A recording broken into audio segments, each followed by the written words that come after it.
Jon Carlos does the production design for Palm Royale. I am Matt Noble of Gold Derby. John, where did you start with the production design for this show? What was the set that you sort of focused on first?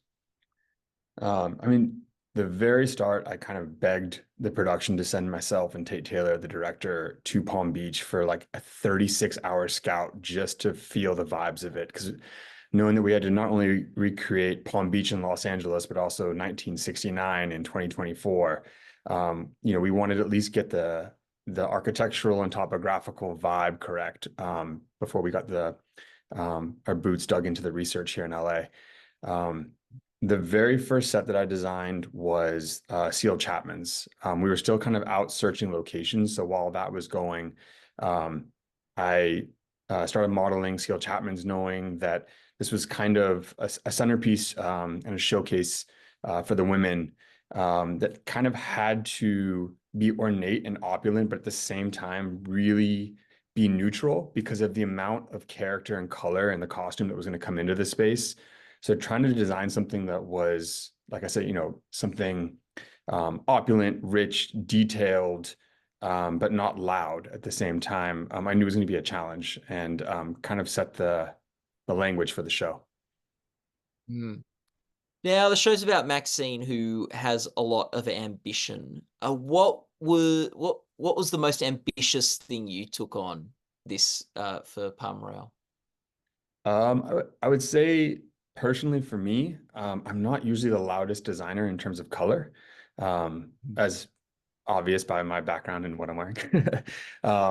So knowing that we were going to really push into the loud colors of the 60s and bordering the 70s, and as well as the Lilly Pulitzers of Palm Beach, I really wanted to make sure that I got outside my comfort zone. And I surrounded myself with a bunch of peers and really talented artists that would really help me feel comfortable doing that. And I'd say my set decorator that I work with, or the set decorator I work with, Ellen Reed, costume designer Alex Freeberg, we collectively put our heads together and just created these giant color palettes that we sort of attributed to each of the women, each of the environs, each of the geographies.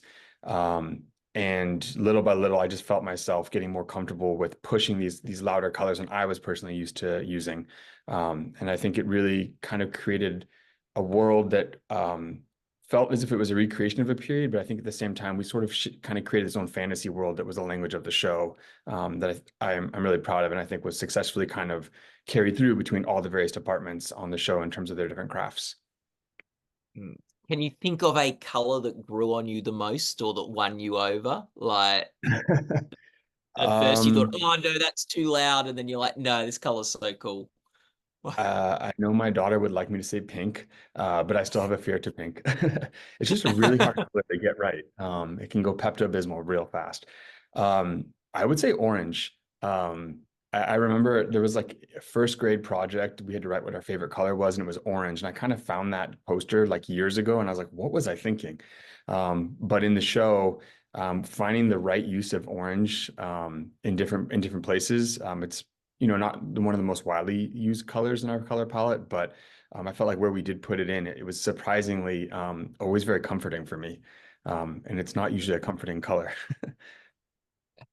What's a choice you made that you're particularly proud of? Um, I think very early on, was working with Ellen, and we kind of decided that we wanted to attribute certain color palettes and certain architectural styles to each of the women in their mansions and their environs. And we kind of also did this holistically as setting color palettes for Palm Beach versus West Palm Beach. And so we kind of created these rules for ourselves that Alex, our costume designer, also really wanted to support.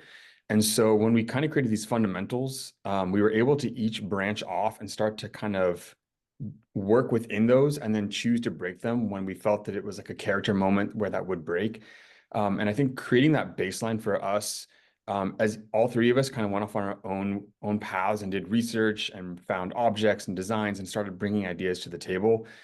There was kind of this like innate and instinctual collective cohesion that occurred because of kind of these baselines that we created. And so there would be moments where we talked every single day about like the width of a stripe on a chaise lounge chair because of the pattern that they'd be wearing on top of it and how that would complement each other. And there were like highly minutia detailed conversations like that. But then there would be things where I would pick out an accent color for like a vase with Ellen in the set, and then Maxine would walk in and she'd be wearing that exact dress and that exact color, and that was not part of a conversation. But I think we became so instinctually in tune with each other that those types of coincidences happened on a daily basis, and it just was kind of magic. Oh, that's so cool. And like, the Palm Royale, it's all about rules and breaking the rules or following the rules and all that sort of stuff. So I really like that. What's something, actually, what was the set that was the biggest challenge for you or you found the most difficult to get right?